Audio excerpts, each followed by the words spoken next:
simplement vous préciser, le réseau TES, Transition énergétique et écologique en santé, c'est un réseau qui a 3-4 années, qui est présent un petit peu partout en Bretagne, au sein des GHT notamment, ou au sein de structures comme les Genêts d'Or, Canard Mort, Fondation Massé-Trévidy, La Sauvegarde à Morlaix et la Fondation Saint-Jean-de-Dieu à Dinan.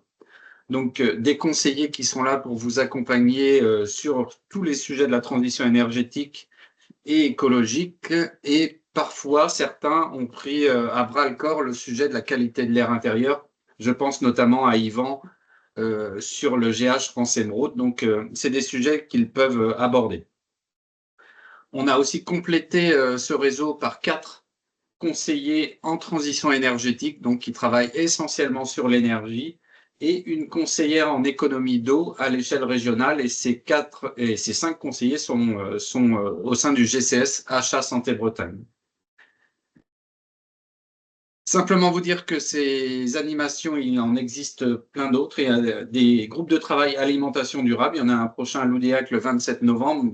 Ça, c'est peut-être moins dans votre cœur de métier, mais le GT Nature et Santé, avec notamment des sujets sur la prescription nature et l'inclusion de la nature au sein de l'établissement. Prochaine réunion la semaine prochaine à l'EPSM Quimper. Donc, si c'est des sujets qui vous intéressent, n'hésitez pas à revenir vers moi. Vous aurez mes petites diapos et également la présentation de Sophie qui vous sera envoyée à la suite de ce webinaire. Le conseil médical en environnement intérieur avec Sophie, qui est donc infirmière conseillère médicale en environnement intérieur, et je lui laisse la parole tout de suite avec l'idée qu'on puisse terminer à midi notre réunion. Je te laisse partager, Sophie.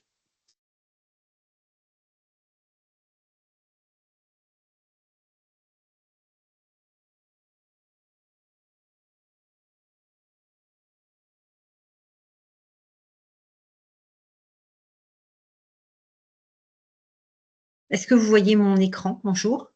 Ouais, est-ce que tu peux le mettre en Oui, je vous diaporama? mets en diaporama du coup. Donc du coup, je ne vais plus vous voir et donc bien évidemment au cours de cet échange, si vous avez des questions ou si vous avez besoin d'intervenir, n'hésitez pas à le faire. Mais comme je ne vous vois pas, ce sera Frédéric éventuellement qui donnera la parole. Donc, merci de votre présence.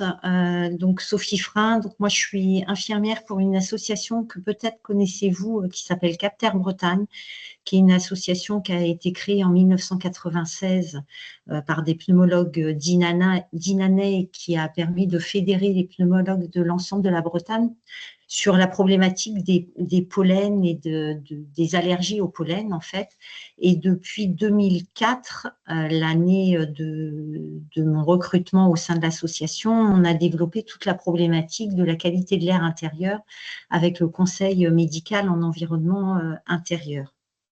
Donc, on est basé sur Dinan et nous intervenons sur l'ensemble de la Bretagne.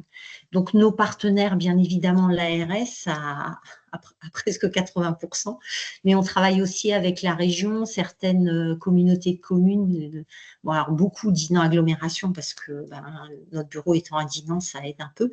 Mais en fait, on voit qu'on travaille aussi avec Brest, qui est à l'autre bout de la Bretagne. Donc, voilà. Nous avons aussi des liens très important avec le centre de mucoviscidose et principalement au niveau de la pédiatrie depuis 2008 quand même. Et puis le GHRT Dinan-Saint-Malo, hein, la proximité aidant à des contacts un peu plus privilégiés. Je vous recadre le contexte, mais vous avez tous parlé des 1000 premiers jours de vie, donc ce sera peut-être juste un rappel, mais en tout cas, si Sophie, on parle... je ne sais pas si tu avances ton diaporama, mais Oui. nous, on est toujours sur la première page Capter. Ah, On alors n'est moi, pas sur la page du contexte. du diaporama, en fait. Mais c'est pas grave, elle est assez grande, mais ça avance pas. On est toujours sur la première page. Alors, attends, je vais essayer de Là, repartager, en fait. Excusez-moi, juste je fais une manip et je vais ouvrir un document en diaporama, ça permettra peut-être de le...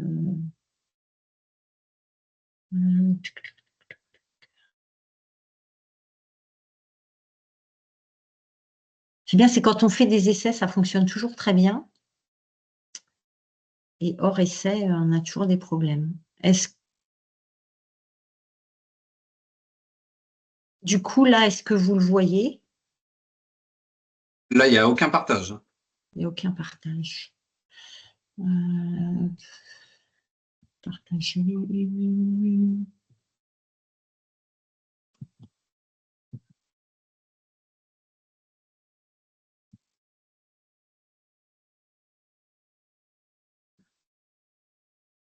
Et Là, là, est-ce que vous le voyez? on voit ton explorateur. Là, vous n'avez pas mon diaporama en… Non. Ben, je vais te laisser le lancer parce que du coup, moi, à l'écran, il est censé être partagé, en fait.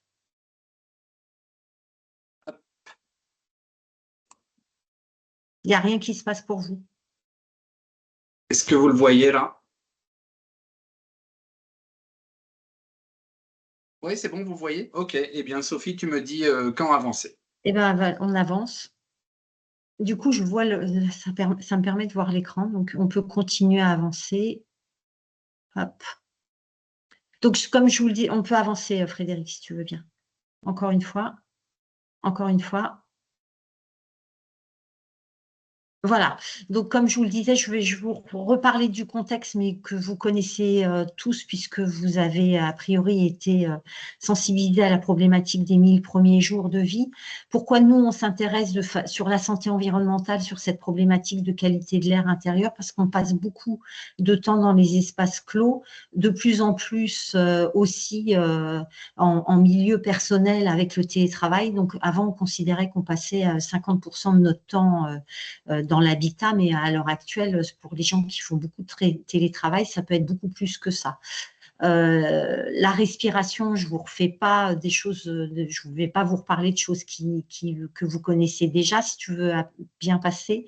Voilà, 13 000 litres d'air par jour, donc avoir une influence sur la qualité de l'air, dont la qualité de l'air intérieur, ça permettra aussi d'améliorer la santé. Et puis une notion qu'on n'a pas forcément tous, c'est la quantité d'eau expirée. Et ça, pour nous, dans l'habitat, ça aura du sens. Parce que ça permettra aussi une compréhension des problématiques de l'air intérieur et de l'humidité qu'il peut y avoir dans les logements. Il faut savoir qu'on expire en gros entre 2 à 3 litres d'air par jour, d'eau pardon, par jour, si tu veux bien passer. Une notion également sur l'air pollué, 8 fois plus pollué, hein, c'est une donnée de l'agence régionale de l'ADEME nationale, pardon, 8 fois plus pollué qu'en air extérieur. Ça aussi, c'est des notions qui sont assez récentes, hein, puisque à partir de 2012 seulement, on s'est préoccupé de la problématique de l'air intérieur. Si tu veux bien passer, pourquoi l'air de plus en plus pollué? Eh ben, tout simplement parce qu'on a des environnements de plus en plus étanches. Il y a des réglementations sur la construction qui demandent en plus à ce qu'il y ait des environnements de plus en plus étanches, par souci d'économie d'énergie principalement, et par confort thermique, parce qu'on n'a pas envie d'être dans des environnements trop courant d'air, parce qu'il y a de plus en plus de polluants. Il suffit de se balader dans un supermarché et de regarder le nombre de rayonnages prévus pour ne serait-ce que les produits d'entretien. Et puis également parce qu'on a des défauts de ventilation dans le bâti. Quelques chiffres clés voilà, ça a un vrai impact sur la santé. Si tu veux bien passer, une notion qu'on n'avait pas forcément, c'est qu'on parle beaucoup sur l'air extérieur de pollution aiguë, hein, on parle beaucoup des pics de pollution, et sur l'air intérieur, on a tendance à s'intéresser à l'instant T et quand on fait des campagnes de mesure. On va s'intéresser également aux pics, mais on sait à l'heure actuelle, il y a des études qui sont sorties sur l'impact de la pollution chronique sur la santé, qui a vraiment un impact beaucoup plus important sur la morbidité et sur les pathologies chroniques. Donc oui, c'est bien de s'intéresser aux pics de pollution en air intérieur et extérieur, mais vraiment la pollution chronique va plus nous intéresser, et sachant qu'elle est plus facile à gérer pour nous en air intérieur. Si tu veux bien passer. Les 1000 premiers jours de vie, je vous en reparle rapidement, mais voilà, c'est vraiment tout ce qui se passera. On pourrait s'intéresser à l'avant-conception, mais en tout cas, on sait que de la conception aux 2 ans de l'enfant, c'est un moment où tout ce que ce futur enfant va respirer, ingérer via sa maman, va avoir un impact sur sa santé future, et c'est ce capital santé en fait qui va nous intéresser et sur lequel on va essayer d'agir de sorte à avoir une population en meilleure santé tout au long de sa vie. Si tu veux bien passer. Sur les jours, sur la vulnérabilité, hein, là aussi, c'est des données que vous pourrez relire, mais que vous connaissez aussi certainement. Hein, dans le public dit sensible, il y a 7 enfants, et donc on a dit dès la conception, parce qu'il a une fréquence respiratoire qui est très importante, parce qu'il a une immaturité hépatique et rénale, mais on pourrait s'intéresser à l'immaturité pulmonaire qu'il va avoir également, et le cerveau. Hein, on sait que la maturité complète du cerveau n'est qu'à 20 ans. Donc effectivement, on voit qu'on a des actions à mener. Si tu veux bien passer. L'exposition de l'enfant aussi va être un peu différent de l'adulte, hein, avec tout ce rapport main-bouche, parce qu'on utilise énormément de cosmétiques aussi chez les enfants, même si de moins en moins, hein, je vois bien la différence, moi, en tant que grand-mère, ce que je fais subir à mes enfants, le petit parfum qu'on nous offrait à la naissance, et je ne parle même pas de la petite valise rose, mais voilà, il y a quand même une démarche, hein, les jeunes ont beaucoup évolué. Mais en tout cas, il reste encore des choses à faire sur ce sujet. Si tu veux bien passer. Les choses qui sont peut-être un peu moins connues, c'est l'exposition en fait. Hein. L'exposition respiratoire, bien évidemment, tout ce qu'il y a dans l'air va passer au niveau respiratoire, mais on s'aperçoit également qu'il va y avoir une exposition digestive, déjà parce que il y a ce rapport main-bouche qui va être important, et pas que chez l'enfant. Chez l'adulte aussi, il faut bien se dire au niveau digestif, on a eu cette période Covid où on nous a demandé beaucoup de désinfection des surfaces, mais les surfaces désinfectées veut dire qu'à un moment donné, sur une surface de repas, quand on va mettre nos aliments sur cette surface, ça veut dire qu'à un moment, on va les ingérer. Donc, ça peut expliquer aussi l'impact digestif sur ce qui va se passer dans l'air, et l'impact cutané, beaucoup moins étudié, peut-être un peu plus à la marge, mais là aussi, on voit bien sur l'entretien qu'on peut avoir, l'utilisation de certains produits, on vous demande de porter des protections individuelles, et c'est parce que la barrière cutanée ne joue pas forcément entièrement son rôle de barrière. Si tu veux bien passer. Les effets, alors je vous l'ai dit, il va y avoir des effets plutôt à court terme et qui vont plutôt correspondre à des expositions aiguës. L'exposition aiguë, ça va de quelques minutes à quelques jours, inversement à l'exposition chronique, qui vraiment est des expositions qui vont être sur du plus long terme, voire des années. D'où la difficulté, en fait, souvent de faire le lien entre l'exposition environnementale et l'impact sur la santé. En plus de ça, selon la nature du polluant, on va avoir des effets qui vont être différents. Selon la taille des particules, parce que ne serait-ce qu'au niveau respiratoire, hein, on sait qu'on va avoir un système de filtration eau qui ne va pas retenir les particules les plus fines, et donc du coup sur les particules qu'on appelle ultra fines, vous entendrez peut-être parler des fameuses PUF, elles vont passer la barrière alvéolaire, et donc du coup passer dans la circulation sanguine, donc avoir un impact sur l'ensemble ou une partie des organes qu'elles vont toucher. Là aussi, des effets en fonction de l'âge, des caractéristiques, du temps d'exposition. Oui, tu peux continuer. Hop. Les pathologies, alors les pathologies, contrairement, tu vas trop vite Frédéric, contrairement à ce que l'on peut croire, la problématique de l'air, le premier impact sur la santé, ce n'est pas du tout le système respiratoire. Le premier impact sur la santé, c'est vraiment tout ce que sont les pathologies ischémiques, les AVC, les infarctus du myocarde, ça ce sont vraiment les premières pathologies dues à une mauvaise qualité de l'air intérieur. Pourquoi? Eh ben, je vous parlais particules ultra fines à l'heure actuelle, parce qu'on sait à l'heure actuelle que les particules fines, voire ultra fines, vont justement passer au niveau artériel et qu'elles vont un peu jouer le même rôle que le cholestérol et boucher les artères, ce qui va provoquer des ischémies. Donc ça, c'est quelque chose qui est assez récent comme notion, mais du coup, ça peut expliquer aussi une importance. Il y a plus d'AVC qu'avant, il y a plus d'AVC chez les jeunes, et ça peut être des liens qui peuvent être faits. Donc ensuite, on a bien évidemment toutes les pathologies pulmonaires avec les allergies, l'asthme, la BPCO. Malheureusement, ça peut aller jusqu'au cancer. Des pathologies neurologiques avec dans le neuro on a les maux de tête, l'anxiété, mais là aussi des études ont montré les liens qu'on pouvait faire avec entre les maladies neurodégénératives type Alzheimer, Parkinson et les pesticides par exemple. Et puis toutes les pathologies du système reproducteur avec les troubles de la fertilité qui vont être associés. Donc vous voyez que malheureusement le champ du possible sur les pathologies liées à une mauvaise qualité de l'air intérieur ne s'arrête pas au système respiratoire. Je veux bien que tu passes. Si vous avez des questions, vous n'hésitez pas à m'interrompre. Donc, sur l'air intérieur, plutôt que d'essayer de forcément cibler des polluants, parce que c'est vraiment très, très complexe, hein, la pollution de l'air intérieur. En plus, il y a les polluants peuvent se mélanger entre eux et provoquer des cocktails chimiques. On va plutôt s'intéresser aux sources de pollution, ce qui nous permettra d'avoir des actions à mettre en place. Et dans les sources de pollution, on a bien évidemment la grande famille des produits ménagers et des désinfectants. Ensuite, on s'intéresse aux allergènes. Alors, c'est vrai qu'en milieu hospitalier, peut-être un peu moins, quoique.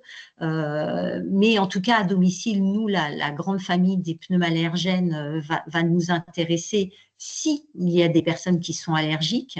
Les pollens et les moisissures, je les ai quand même mis dans les polluants de l'air intérieur. Alors, en théorie, c'est plutôt en air extérieur, hein, même la moisissure, mais on sait bien que il y a pas de barrière quand on ouvre les fenêtres et qu'elles peuvent avoir un impact sur l'air intérieur. Et les moisissures, on va les retrouver justement quand il y a des problématiques d'humidité dans le logement. Et dans les problématiques d'humidité, elles sont dues en général à des défauts de bâti, à des problèmes de pont thermique, d'aération du logement. Voilà, il va falloir rechercher la source qui a permis aux moisissures de s'installer dans les environnements intérieurs. Hein. C'est vraiment quand une moisissure n'est pas faite pour vivre dans un espace clos. Donc, si elle s'y installe, c'est qu'on lui a donné un environnement favorable. Dans les polluants, eh ben, on a également, alors le chauffage, ça va plutôt être une problématique du logement, hein, avec tous les chauffages à bois, avec donc chauffage à bois ou pelé, même si les pelés ont un impact moins important que le bois, avec toutes les particules fines associées. Les produits de décoration et de construction vont avoir un impact. Il y a des moyens quand on veut travailler sur ce sujet-là et dans l'achat. En tout cas, voilà, c'est normé aussi. Hein, il y a un étiquetage qui nous permet de nous aider à reconnaître les produits les moins polluants. Donc, je vous ai remis cet étiquetage hein, que vous connaissez peut-être. Ça fonctionne un peu comme un étiquetage énergétique avec la notion de A+. Et nous, on essaye d'aller plus loin avec la recherche de ce qu'on appelle les composés organiques volatiles, qui est vraiment la masse des polluants chimiques à température ambiante. Et on cherche plutôt à tendre vers le zéro, donc à être en dessous du 1 gramme par litre de COV. Et puis, là aussi, pneumallergènes et biocontaminants, on voit bien avec le Covid que avant, on parlait un peu de la grippe, des gastro, enfin beaucoup de la grippe et des gastro, et puis on s'aperçoit que le Covid, en plus, là, en ce moment, fait bien son retour, et que dans les biocontaminants, on va vraiment s'intéresser à cette notion de bactéries et de virus, et aussi, du coup, à comment faire en sorte de diminuer la charge en utilisant le moins possible de désinfectants ou de virucides qui vont avoir un impact sur la qualité de l'air intérieur. Je veux bien que tu passes. N'hésitez pas à m'interrompre hein, si vous avez des questions. Et puis, je vous le disais par rapport au pollen et aux moisissures, mais bien évidemment, hein, la qualité de l'air intérieur, elle est influencée par la pollution extérieure. on y pense beaucoup en milieu urbain, on n'y pense pas forcément quand on est en milieu rural, mais voilà, l'agriculture, l'élevage, etc., ça peut aussi avoir une influence sur les problématiques de qualité de l'air intérieur. Je veux bien que tu passes. Qu'est-ce qu'on peut faire? Eh bien, diminuer les pollutions, et ça dans vos métiers, c'est des choses qui vont être intéressantes à essayer de mettre en place. Et il y a un vrai travail des maternités. On a beaucoup travaillé avec la maternité de Saint-Malo sur ce sujet-là. Donc, avoir moins de produits émissifs, c'est travailler, si tu veux bien passer, travailler. Alors, sur les affaires scolaires, ça peut avoir du sens. Hein. On voit bien que dans les salles d'attente, il y a souvent des jeux, de quoi dessiner, etc. Bien évidemment, l'utilisation des produits désinfectants. En milieu hospitalier, on n'est pas exempt. Alors, évidemment, on n'utilise pas de bougies et d'encens, mais des désodorisants, on en utilise, et parfois, à visée thérapeutique, on peut utiliser également des huiles essentielles, moins en maternité, parce que bien évidemment, avec la femme enceinte et le nouveau-né, on n'utilise pas. Mais j'ai travaillé récemment avec des kinés qui ont tendance à beaucoup en utiliser. Ben, il faut savoir que ça a un impact sur la qualité de l'air intérieur. Et puis, sur les matériaux, il y a vraiment un travail très en amont à faire hein, quand on a des réhabilitations de locaux. Ça peut être intéressant dans le cahier des charges à s'intéresser à cette problématique-là. Donc, ça veut dire qu'on a des leviers d'action qui ne sont pas forcément faciles à mettre en œuvre, mais en tout cas, on les a. Et puis, quand on n'a pas pu travailler en amont sur les produits qu'on utilisait, eh ben, ça veut dire qu'il faut travailler autrement. Et dans les produits qu'on utilise, quel que soit le produit, on sait qu'on a des temps en fait qu'il faut essayer de respecter, des temps d'émission. Il y a le CSTB qui a beaucoup travaillé sur ce sujet et en fait, on sait que les produits vont énormément émettre les 3 premiers jours de mise en œuvre. Donc là, on est vraiment dans les expositions aiguës qu'on va continuer à beaucoup émettre jusqu'aux 28 jours. Et nous, on a plutôt des phases, on va se dire 3, 15, 28. Et ensuite, on va de moins en moins émettre, mais continuer à émettre sur au moins 6 mois sur les matériaux. Donc, ça veut dire que sur ces moments-là de mise en œuvre, eh ben, on a des points de vigilance. Si on peut, on n'utilise pas les locaux pendant 3 jours. On essaye d'aérer au maximum, vraiment, et se dire qu'à chaque fois qu'on a des actions dites polluantes, on va essayer de beaucoup aérer pendant et après, de sorte à se débarrasser de l'ensemble de ces fameux composés organiques volatiles. Je veux bien que tu passes. Ça fait beaucoup d'infos, hein, mais n'hésitez pas à vous réapproprier le diaporama qui vous sera mis à disposition. Comment on peut travailler aussi sur les produits d'entretien? À s'intéresser, je vous ai mis les pictogrammes qui vont nous intéresser le plus, qu'on va retrouver le plus. Suite toxicité aiguë, on va peu le retrouver, on va beaucoup le retrouver dans les cuisines principalement. Mais en tout cas, voilà, ça veut dire qu'on a ce point de vigilance quand on utilise ou quand on achète des produits sur essayer d'éviter ces pictogrammes-là. Hein, avec celui qu'on va retrouver le plus, c'est vraiment celui nocif et irritant sur des doses fortes à court ou long terme. Donc, voilà, si on peut essayer d'avoir des produits qui ont pas ces logos-là, ou alors quand il y a ce pictogramme, eh ben, on essaye de l'utiliser avec les précautions que je vous ai citées précédemment. Oui. Je vous ai mis aussi quelques substances à éviter parce que quand on essaye de lire la composition, on voit bien que selon la liste, c'est un peu comme quand on essaye d'acheter des aliments, hein, plus la liste est longue, plus on s'inquiète. En tout cas, en fin de liste, il y a souvent ces 3 molécules-là qui sont indiquées. Ça, c'est franchement des molécules là aussi, si on peut ne pas utiliser des produits qui ont ces 3 molécules-là, parce que dans le mot parfum, on va retrouver une grosse partie des hydrocarbures et des phtalates et des coves.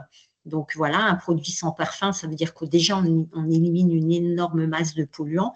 Le limonène et le linalol, ont en plus cette particularité d'être allergisants. Donc ça veut dire qu'on sait hein, que la surexposition à des allergènes fait qu'on peut devenir allergique. Donc on n'est pas dans, il faut complètement avoir une éviction, mais on essaye d'éviter en tout cas d'avoir des surexpositions. Donc ça, c'est des petites clés aussi pour rechercher, même à titre personnel, hein, qu'est-ce qu'on peut mettre en place.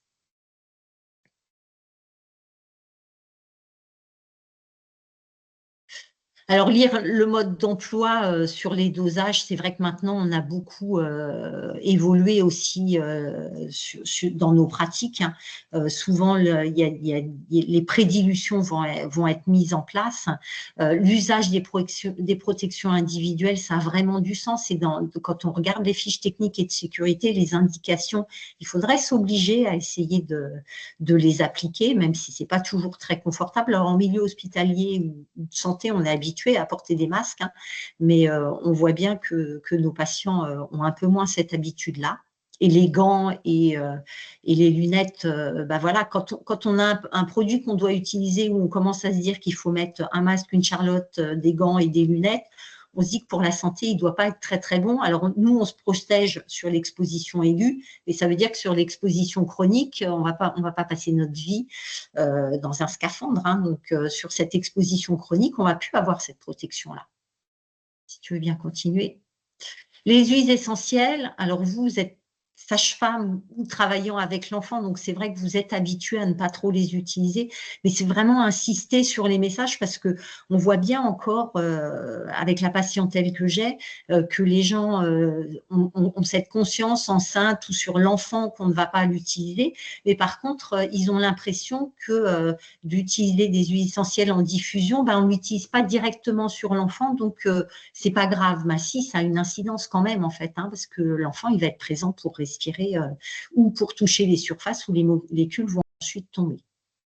Si tu veux bien continuer. Voilà, dans les alternatives, je vais pas vous refaire un cours sur les alternatives, sachant voilà, qu'on a des choses qui arrivent à se mettre en place, hein. La microfibre, c'est vraiment un produit dans le bio-nettoyage, même en maternité, qu'on arrive à utiliser énormément, qui permet d'utiliser de moins en moins de produits. La vapeur, c'est quelque chose qu'on a réussi à introduire à la maternité de Saint-Malo et les couveuses et le bio-nettoyage à la sortie des patientes est fait à la vapeur. On sait que ça prend un peu plus de temps et qu'au quotidien, ça ne va pas être possible, mais ça permet vraiment de diminuer la charge en désinfectant. Donc, il faut avoir cette réflexion-là. Et puis, à domicile et dans le milieu de la petite enfance, hein, c'est des choses, vinaigre blanc, savon noir, que de l'eau, c'est vraiment des choses qu'on a réussi à mettre en place. Par exemple, sur 10 ans agglomération, tout l'accueil de la petite enfance n'utilise plus que des produits comme ceux-là. Si tu veux bien passer. L'eau de Javel, malheureusement, encore beaucoup utilisé, encore plus, je dirais, depuis le Covid. Alors, on a tendance à s'intéresser beaucoup à l'eau de Javel parce que le chlore, ça reste un irritant majeur des voies respiratoires et que souvent, il y a un mauvais usage du chlore où on arrive encore à avoir des gens qui le mélangent, qui ne disent pas enfin, on ne désinfecte que ce qui est propre, donc on oublie forcément ou souvent, en tout cas, la phase de nettoyage avant la désinfection. Et puis, il faudra peut-être que je finisse par mettre tous les ammoniums quaternaires, hein, où on sait aussi que ça a un impact important sur la santé. Et maintenant, on voit en plus que le public s'en est saisi avec un fameux produit qui commence par ça et finit par tol, on l'utilise à toutes les sauces et du coup, ça va avoir un impact, hein. Il y a de plus en plus d'allergies à cette molécule en milieu professionnel et bientôt, on va plus l'utiliser en milieu personnel qu'en milieu professionnel. Donc, je pense que ça aura un impact futur sur la santé de la population. Si tu veux bien passer. Voilà, en conclusion sur cette partie de qualité de l'air et d'entretien, tu peux cliquer plusieurs fois parce qu'on va avoir tout le défilé sur l'usage vraiment, je sais pas, dans les chambres d'éducation, si vous pouvez vraiment avoir cette vigilance-là ou avoir des messages à passer sur… Je sais qu'aux femmes enceintes, on essaye de passer beaucoup de messages, mais c'est vraiment des choses qui sont aussi importantes que d'autres. Donc, nous, on est en train de réfléchir à des petits flyers qui pourraient être laissés dans les salles d'attente pour essayer de sensibiliser à un changement des pratiques. Mais voilà, en tout cas, il faut réfléchir de façon un peu globale, d'autant que si on parle de santé environnementale au sens large du terme, d'utiliser de moins en moins de produits, ça veut dire avoir un impact aussi sur son environnement, hein, puisque tous ces produits finissent à un moment ou l'autre dans l'eau.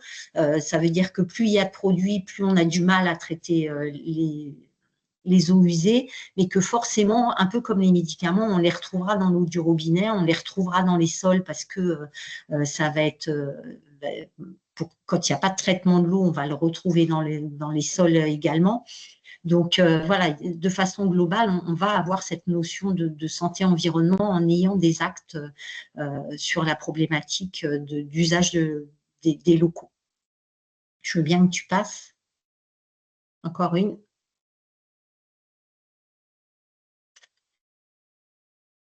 Là aussi, hein, dans la remédiation, hein, aération et ventilation, ça aussi, on a vu sur la maternité de Saint-Malo que ça avait vraiment du sens pour dépolluer. Tu en as plusieurs, Frédéric, si tu veux bien passer. Sur la dépollution. La ventilation, je vous le rappelle, hein, c'est un changement de volume complet, changement de tout petit volume en continu de l'air grâce à un système mécanique principalement. On se rappelle que ça s'entretient. Alors en collectivité, on se pose un peu moins de questions parce qu'il y a une obligation réglementaire d'un entretien annuel sur le moteur et les conduits, mais pas forcément sur tout ce qui est entrée d'air, extraction d'air. Donc c'est toujours le problème dans les ERP de savoir qui fait ça. Quand il y a des problèmes de moisissure ou d'humidité, on commence toujours par se poser la question de est-ce que ça fonctionne bien. Et le test du mouchoir, c'est un bon moyen de vérifier. Hein. Et l'aération, c'est à un instant T, je vais complètement changer les volumes d'air de la pièce. Il faut se dire qu'on aère tous les jours. Les seuls cas éventuellement où on va décaler un peu les temps d'aération, c'est quand il y a du brouillard. Même quand il pleut, il faut aérer et même quand il pleut, ça va diminuer l'hygrométrie qu'il y a dans les espaces clos. Donc, le temps d'aération, il va dépendre du froid. En fait, plus il fait froid, plus ça va vite. Donc, ça de façon énergétique, parce que c'est souvent le frein à l'aération, on peut se dire qu'en 7-15 minutes maximum, on va complètement avoir renouvelé l'air d'une pièce. Quand on peut faire ce qu'on appelle des courants d'air, des aérations traversantes, on diminue les temps par 2. Donc ça, c'est des messages qu'on peut passer. Un des messages importants aussi, c'est que parfois, on a des gens qui veulent bien faire et où on va plus retrouver des excès d'aération et passer 30 minutes, en fait, on risque d'avoir l'effet inverse. C'est-à-dire que passer 30 minutes, on va refroidir les surfaces. Donc, en termes d'énergie, c'est pas terrible, mais aussi, en fait, on va créer un espace froid et on risque de créer un pont thermique. Tout simplement, on refroidit trop une surface. Quand on referme les fenêtres et que l'air chaud revient dessus, et du coup, on va provoquer de la condensation et la venue des moisissures. Donc, avoir ce point de vigilance-là sur l'aération, mais c'est en milieu hospitalier ou en cabinet libéraux, etc., il faut vraiment penser à ces temps d'aération, surtout et encore plus s'il y a l'utilisation de désinfectants et de produits qui est obligatoire. Je veux bien que tu passes. On va du coup aborder la problématique du conseil médical en environnement intérieur. Donc, c'est un diplôme interuniversitaire qui est fait dans 2 écoles. Hein. Donc, en Bretagne, on a fait le choix de n'utiliser le terme que de conseiller médical en environnement intérieur, qui est plutôt la formation strasbourgeoise. Mais on a le même type de formation à Marseille, où vous allez retrouver des conseillers habitat santé, mais on est tous formés de la même façon. Voilà, notre rôle va être de déceler au sein principalement de l'habitat de tous les réservoirs d'allergènes et de polluants de l'air, ce qui vont être des facteurs aggravants, en fait, principalement des pathologies respiratoires, même si on voit qu'on peut être de plus en plus sollicité pour des problèmes de dermatite atopique, des problèmes ophtalmo, voire de leucémie. Donc voilà, donc notre rôle, c'est vraiment un petit peu d'être en éveil sur toutes les problématiques de santé liées à l'environnement. Je veux bien que tu passes. Notre public cible, principalement, c'est toutes les pathologies respiratoires, hein. L'asthme allergique, la BPA que vous connaissez ou pas tous, mais qui est la pneumopathie, qui est due à une moisissure qui s'appelle l'aspergillose. L'aspergillus, pardon, qui peut provoquer des pathologies qui s'appellent l'aspergillose. Donc c'est une problématique infectieuse respiratoire qui est vraiment très, très importante. On travaille dans le cadre de la mucoviscidose, beaucoup à titre préventif et de plus en plus.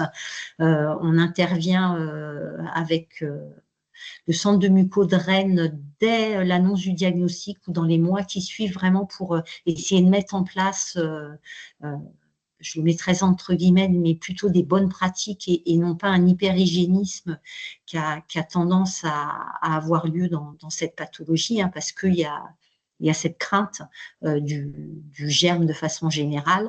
On intervient énormément, mais aussi parce que c'est une particularité du CHU de Brest dans les pneumopathies interstitielles diffuses, hein, qui sont des infections pulmonaires fibrosantes dues souvent à des moisissures ou à des polluants chimiques. Et puis des choses un peu plus méconnues et un peu moins courantes, tous les syndromes d'hypersensibilité chimique.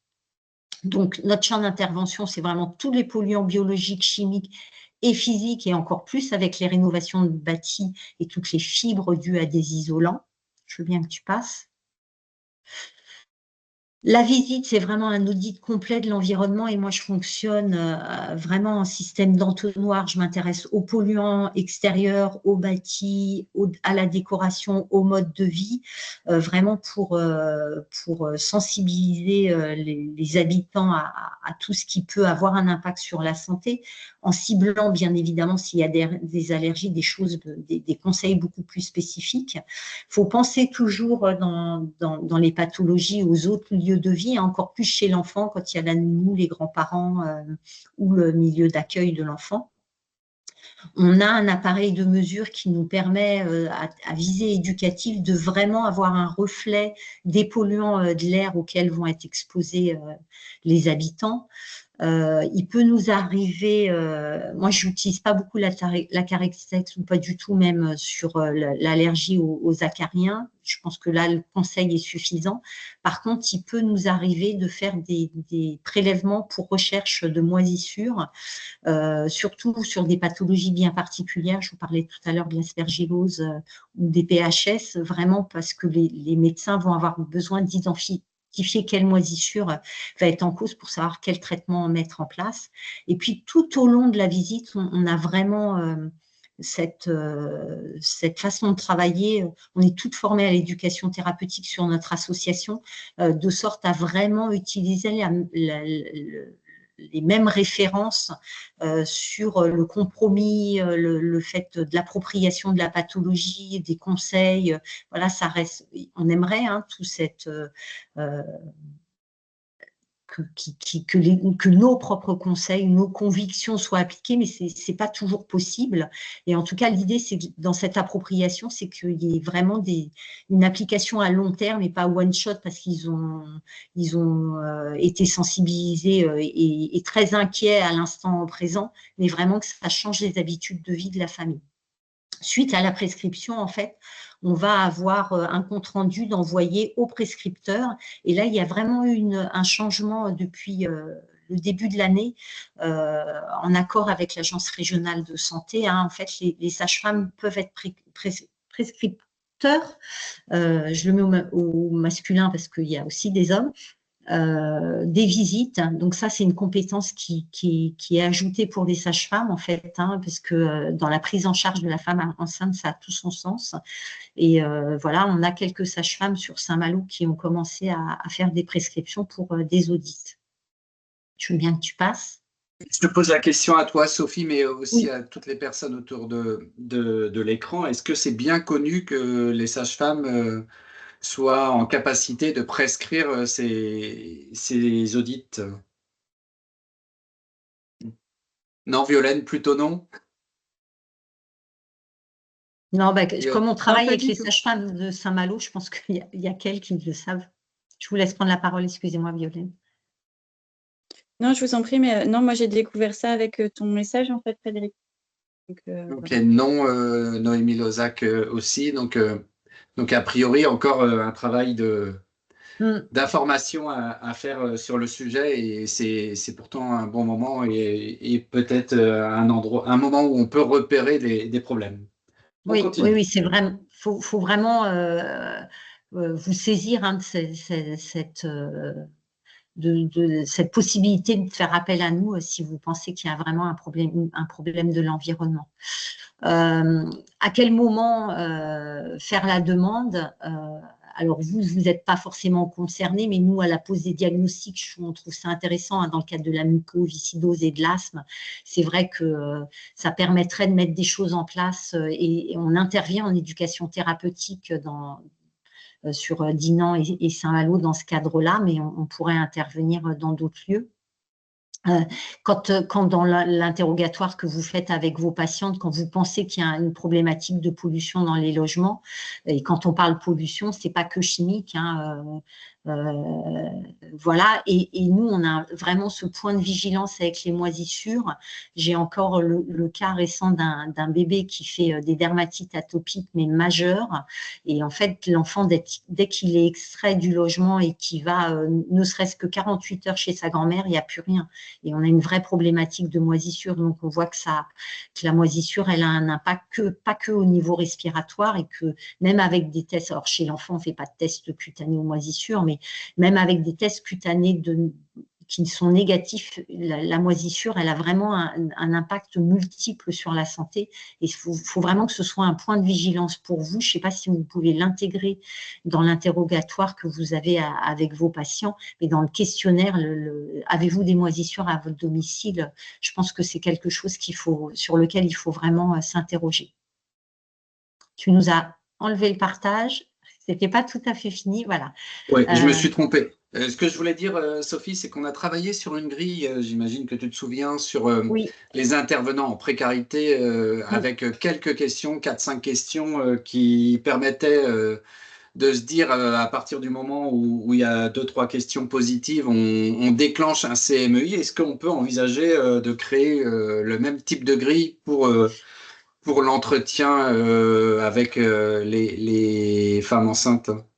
On pourrait même aller plus loin. Nous, on a carrément créé avec les personnels de santé, des médecins, des pharmaciens et des infirmières, un questionnaire qu'on utilise nous en éducation thérapeutique, c'est un auto-questionnaire, mais qui ensuite est évalué avec le personnel de santé, qui permet d'avoir une première évaluation du logement et nous, on a associé un document où il y a les premiers conseils qui peuvent être donnés sans forcément solliciter les CMEI et à la fin, on rappelle le cadre à partir de quand c'est intéressant de solliciter les CMEI. Donc, si vous étiez intéressé, je peux très bien te le communiquer, Frédéric, et tu pourrais le transmettre. Tu pourrais le transmettre avec le diaporama. On a Ouais. cet outil hein, qui se remplit pour le patient, il se remplit en moins de 10 minutes. Et quand on a un peu pris l'habitude pour les personnels soignants, l'étude du document prend 7 minutes. On a chronométré pour voir parce qu'on a fait un système de cases grisées pour repérer les problèmes assez rapidement en juste apposant les deux documents. Donc, c'est quelque chose qu'on peut complètement mettre à votre disposition si vous êtes intéressé. Ouais, je transmettrai et On on note. pourra éventuellement en parler dans le cadre d'un temps ouvert aussi que l'on a avec les signataires de la charte. Ok. Il me dit qu'il reste 5 minutes. Je ne sais pas si tu as Oui, beaucoup de diapos. vas-y. Non, c'était comment nous solliciter. Donc, on intervient sur l'ensemble de la Bretagne. Donc, voilà, sur le site de notre association capter-bretagne.com, sur la page d'accueil, je vous ai mis prendre rendez-vous. Donc, c'est vous, soignants, qui devez remplir ce formulaire. Hein. Parfois, les patients trichent un peu, mais on est suffisamment aussi habitué et malin pour savoir que ce n'est pas le soignant qui a rempli le formulaire. Donc, c'est mis à votre disposition. Il y a une loi RGPD, donc aucune crainte pour remplir ce document en ligne. Dès que vous l'avez validé, en fait, c'est pareil, ça prend à peine 5 minutes à remplir et ça nous donne, nous, l'ensemble des informations dont on a besoin et ça permet aussi ensuite à l'ARS de faire des statistiques sur les prescriptions. On le reçoit en PDF et on appelle le patient pour la prise du rendez-vous. Si tu veux bien passer. Voilà, je rappelle juste que et c'est intéressant de le dire à vos patients, hein, ils n'ont rien à débourser. C'est pas gratuit, mais il y a une prise en charge de notre association de la visite. Voilà, mais ça a un coût et je pense que c'est important de le rappeler. Si tu veux bien passer avant qu'on soit coupé. Ah, voilà. On a aussi, avec l'ARS, on a créé mes autres collègues CMEI, puisqu'il y a des CMEI sur Rennes, Lorient Rennes, Lorient, et c'est tout, je crois. Qui peuvent intervenir aussi à votre demande. On a créé un petit livret qui rappelle dans quel cadre on intervient, etc. Donc, je vous ai mis le lien pour le télécharger si vous êtes intéressé. Voilà, donc on n'est pas sectorisé. En fait, mes collègues, c'est pas parce que il y a quelqu'un sur l'Orient que nous n'intervenons pas sur l'Orient, sachant que, par exemple, pour l'Orient, elle n'intervient que sur l'Orient même, parce elle est attachée à la ville de Lorient. Voilà. Le livret est intéressant aussi parce que de façon très visuelle, il vous rappelle dans quel cadre faire intervenir des conseillères médicales en environnement intérieur. J'ai fini si vous avez des questions. C'est un peu marathon, je suis désolée, il y a plein d'infos, mais Merci Sophie. En tout cas, ce document de l'ARS mode d'emploi sera aussi communiqué avec les présentations de la réunion. Christelle Jolet a demandé la parole. Ah, mais elle est entre-temps, en elle est ligne. prise au téléphone. Il y a un coup de téléphone entre-temps. Est-ce que vous avez d'autres questions? Oui, Sophie Duval. Je voulais vous remercier hein, pour ce diaporama qui est très instructif et très bien fait. Effectivement, ça fait écho en tout cas à ce qu'on essaie de mettre en place à la clinique La Sagesse. C'est vrai que moi, j'ai aussi découvert par votre billet que effectivement les prescriptions pouvaient être réalisées par la sage-femme.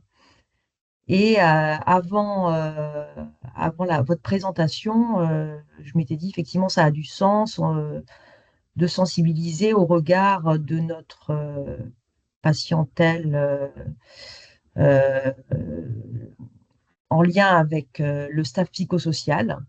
Et donc le petit questionnaire, effectivement, ça peut être une accroche. Et puis ça fait écho aussi au fait que, comme d'autres personnes ici, je pense, on a répondu à un appel à projet de l'ARS concernant la santé environnementale.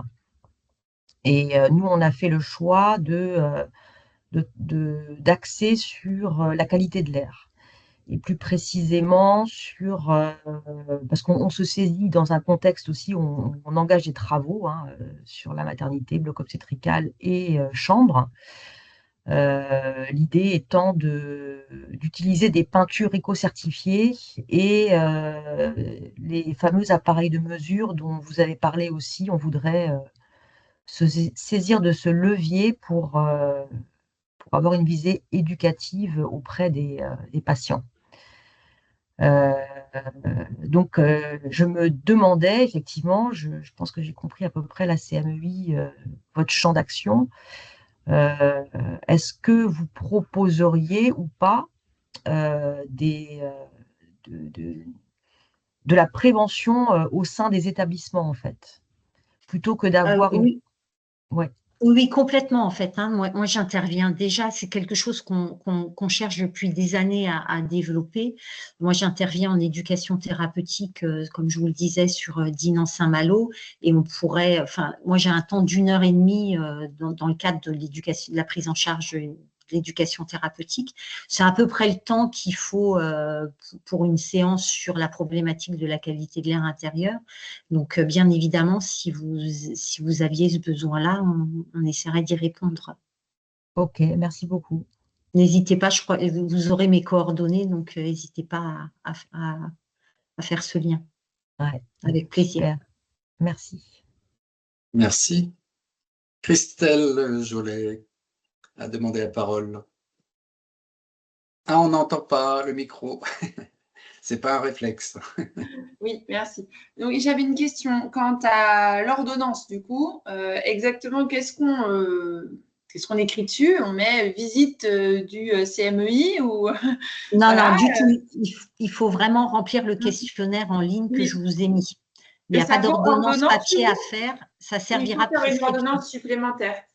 Non, il n'y a pas besoin d'ordonnance supplémentaire. On se contente de ça. Et n'hésitez pas vous verrez qu'il y a beaucoup de choses à cocher. Donc, ça va très, très vite. Mais si, n'hésitez pas, on a certains médecins, par exemple, qui font un copier-coller du dernier compte-rendu de la consultation quand il y a besoin d'aller plus loin dans l'information.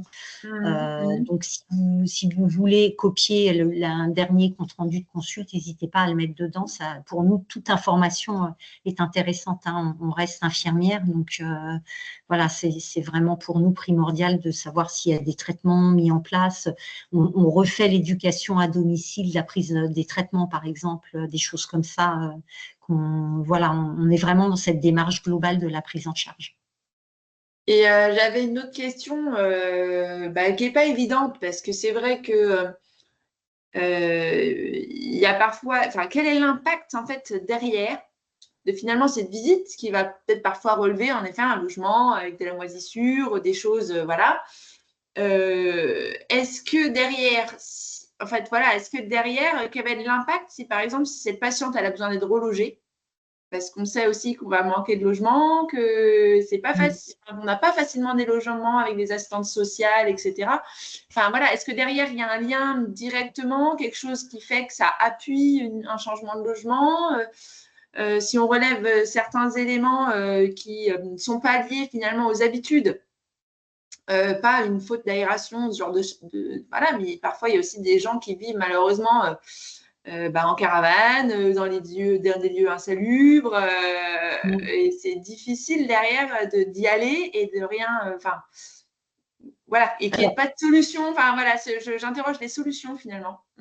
Oui, alors moi j'aime bien rappeler qu'on n'a pas de baguette magique. Donc ça, voilà, l'idée c'est quand même d'améliorer leur milieu de vie avec des changements de pratique, sachant que même dans des logements non décents, le changement de pratique va avoir une amélioration. Donc il faut vraiment quelque part rappeler aux patients que l'aide, elle commence par essayer d'améliorer leur cadre de vie où ils sont, et ensuite on est là pour faire ce lien. Malheureusement, on est habitué à faire des courriers aux bailleurs, à les aider, de leur donner quelle démarche à suivre selon, parce que en plus c'est très pratique en Bretagne, c'est que selon le département, toutes les démarches ne sont pas les mêmes dans le cadre des problèmes de logement décent, mais on leur indique quelle démarche à suivre, voilà, la lettre au maire, contacter la DIL, contacter l'ARS, voilà, on est ce premier levier vers ces démarches-là, et au moins le premier levier avec le bailleur. Voilà, et les maternités ont un retour derrière de votre visite?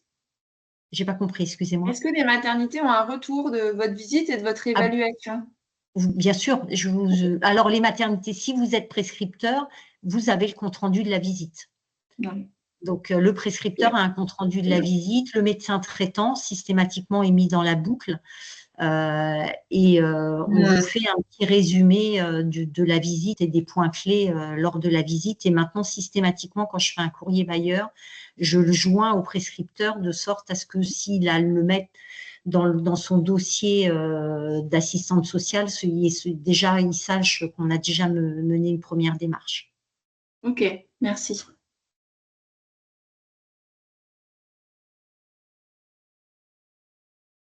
Je pense que la main levée de Sophie Duval, c'était un reste de main levée. Ok. Je ne sais pas s'il y a d'autres questions. Il semblerait que non. Eh bien, dans ce cas, je vais remercier Sophie pour son intervention et les éléments qu'elle va nous envoyer et que je vous enverrai après. Je vous remercie aussi de votre présence et on a, comme je vous l'ai dit, une petite vidéo. N'hésitez pas, je vous enverrai le lien de cette vidéo également avec les présentations et vous pourrez passer ce lien à des personnes autour de vous. Merci Sophie, merci à tout le bon monde week-end à toutes. et bon week-end également à tout Merci le monde. beaucoup. À bientôt. Au revoir. Bon week-end également. Au revoir.